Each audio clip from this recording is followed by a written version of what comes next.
গোৱালপাৰাৰ আগিয়াত ভয়ংকৰ অগ্নিকাণ্ড। গোৱালপাৰাৰ আগিয়া থানাৰ অন্তৰ্গত পাহাৰকাটাত অৱস্থিত এটা ৰাবাৰ গুদামত সংঘটিত হয় ভয়ংকৰ অগ্নিকাণ্ড ঘটনা। প্ৰাপ্ত তথ্য অনুসৰি জুইৰ সূত্ৰপাত হয় শ্বৰ্ট চাৰ্কিটৰ পৰা। জুইত জাহ চাই গুদামটোত থকা লাখ লাখ টকাৰ ৰাবাৰ।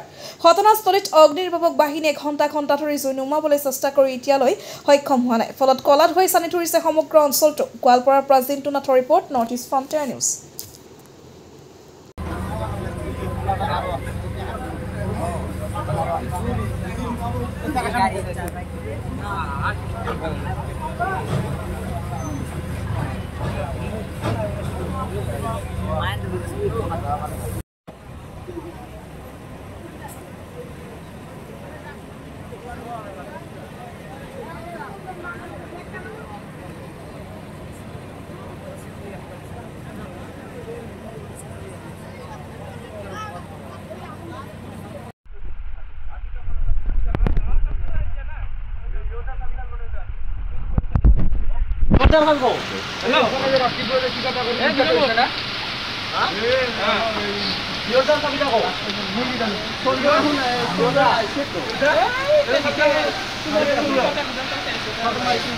Hello.